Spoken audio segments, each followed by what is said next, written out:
बहुत पुराना सवाल है, बहुत बार ले चुके हैं। पैशन, सेक्स, अंदर की स्ट्रॉन्ग डिज़ायर बॉडी की बार बार कंट्रोल करते हैं, बार बार छूट जाती है। स्पिरिचुअल लाइफ भी जी रहे हैं, जिनों का भी पढ़ रहे हैं, 2 या 3 दिन मैक्सिमम कंट्रोल हो पाता है। बहुत कंट्रोल करें तो शायद 7 दिन, लेकिन उसके बाद फिर बांध टूट जाता है, गुस्सा आता है, फ्रस्ट्रेशन होती है। तो ये है सवाल। हम लोग को अपने आप से एक सवाल पूछना होगा। आप जिनों का पढ़ रहे हैं, आप प्रैक्टिसेस करने की कोशिश कर रहे हैं, आप एक तरह से रिलीजियस लाइफ जीने की कोशिश कर रहे हैं। रिलीजियस लाइफ मतलब जो आदमी सचमुच में ख़ुद को जानना चाहता है, अपने अंदर में अगर भगवान या ईश्वर है तो उसको जानना चाहता है। तो आप अपने आप से एक सवाल पूछिए, क्या ख़ुद को पनिश करना, ख़ुद को सज़ा देना एक रिलीजियस लाइफ है, एक पवित्र ज़िंदगी है? एक छोटा सा एग्जांपल लेकर के इसको समझिए।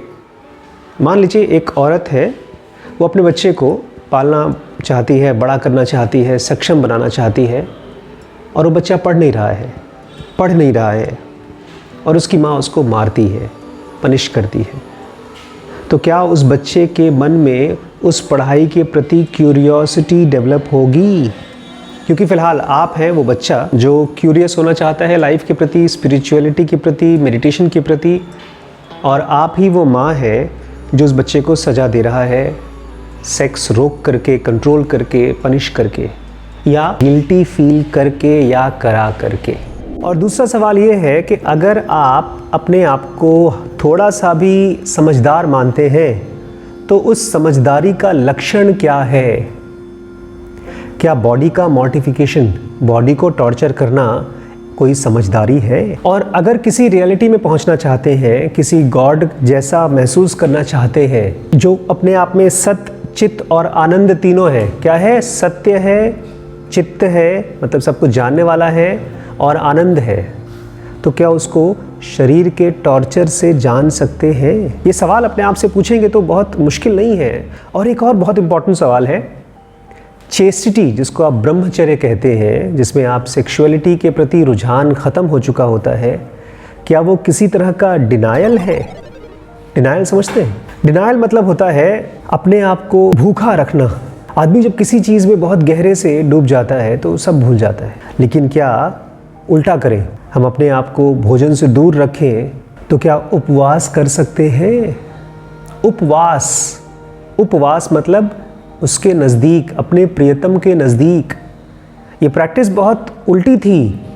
कुछ लोग थे जो समाधि में जाया करते थे, 1 दिन 2 दिन तक खाना नहीं खाते थे। क्यों? क्योंकि वो समाधि में थे, उनका शरीर पूरी तरह से सेल्फ के पास था। बुद्ध के बारे में कहा जाता है वो केवल इतना खाते थे जितना एक चिड़िया खाती है, जितना एक हाथ में, एक अंजुर में खाना आ सकता है, उतना खाते थे। जिनों कहती है 24 कौर खाना है। लेकिन ये कोई ज़बरदस्ती का सौदा नहीं है, ये है आपके अवेयरनेस में, आपके डेप्थ में जाने का मामला। तो सवाल ये है, चेस्टिटी या ब्रह्मचर्य, ब्रह्म की तरह महसूस करना, ये कोई डिनायल है? आपको क्या लगता है बुद्ध जब आंख बंद करके ध्यान में जाते थे तो मन ही मन मना कर रहे हैं, मुझे नहीं, मुझे नहीं, मुझे नहीं? और एक इम्पॉर्टेंट सवाल है ये कि जब आप ब्रह्मचर्य को एक्सपीरियंस करके ट्रूथ को जानना चाहते हैं, अपने आप को सेक्स से टॉर्चर करा करके, चाहे सेक्स करा करके, चाहे सेक्स से दूर रख करके, जब आप एनलाइटेंड होना चाहते हैं तो क्या आप पहुंच पाएंगे? एक हवाई जहाज़ है, उसको धक्का मार के कहाँ तक पहुंचा देंगे आप? उसको हवा में उड़ना है, बहुत ऊपर, और आप तो रॉकेट बनना चाहते हैं, धरती की गुरुत्वाकर्षण की शक्ति से और बाहर निकलना चाहते हैं। आप केवल अर्थ के स्पीसीज़ नहीं बनना चाहते, इस पूरे ब्रह्मांड के और इंटरस्टेलर स्पीसीज़ बनना चाहते हैं, एक गैलेक्सी से दूसरे गैलेक्सी में जा सके। तो क्या उसके लिए ये जो टॉर्चर वाली ऊर्जा है, दुखी वाली ऊर्जा है, परेशान वाली ऊर्जा है, ये काम कर जाएगी? ठीक है, रोक लिया आपने, 7 दिन रोक लिया, 10 दिन रोक लिया, साल भर रोक लिया, या पूरी ज़िंदगी आपने सेक्स को रोक लिया, क्या कर लेंगे? जब तक आपका माइंड पूरी तरह से शांत होने को उतना ही एंजॉय नहीं करता जितना फ़िलहाल आपका बॉडी सेक्स को एंजॉय करता है, तब तक आपकी गाड़ी बहुत देर तक चलेगी नहीं। हम लोग की लाइफ में जब कुछ हम अचीव करना चाहते हैं तो जो चीज़ हम अचीव करना चाहते हैं उसको बोला जाता है एंड, रिज़ल्ट। जिसके बारे में महायोगी श्री कृष्ण कहा करते थे अर्जुन से। आपको याद है ना क्या कहा करते थे? अर्जुन कर्म के किसकी? फल की। तो वो है एंड जिसकी आप चिंता कर रहे हैं कि मुझे एनलाइटेंड होना है। तो क्या जहां आप पहुंचना चाहते हैं उससे ज़्यादा इम्पॉर्टेंट ये रास्ता नहीं है जिसके बारे में कृष्ण कह रहे हैं अर्जुन कर्म के ऊपर ध्यान दे। मीन्स जिस ज़रिए से आप वहां पहुंचना चाहते हैं, तो अपने आप से पूछिए वो ज़रिया ज़्यादा इम्पॉर्टेंट है या वो एंड? अपने आप से पूछिए जिस एंड पर पहुंचना चाहते हैं। अभी आजकल क्या सदियों से सारे माता पिता अपने बच्चों को एक एंड पर पहुंचाना चाहते हैं, एक सिक्योर लाइफ, एक सक्सेसफुल लाइफ। और मीन्स क्या होता है? मीन्स कोई भी होता है। किसी को अपने बच्चे को इंजीनियर बनाना है, कोई आईएएस बनाना चाहता है, उसमें चाहे बच्चा टॉर्चर खाए, तो वो मीन्स ज़्यादा इम्पॉर्टेंट है या वो एंड? ऐसे ही आपकी स्पिरिचुअल लाइफ में भी आपको पूछना पड़ेगा कि क्या ज़्यादा इम्पॉर्टेंट है, मीन्स या एंड? तो आप एनलाइटन होना चाहते हैं। रमण महर्षि एनलाइटन हुए, रामकृष्ण परमहंस एनलाइटन हुए, कृष्णमूर्ति एनलाइटन हुए, कृष्ण एनलाइटन हुए, बुद्ध एनलाइटन हुए थे कि नहीं थे? क्या पता?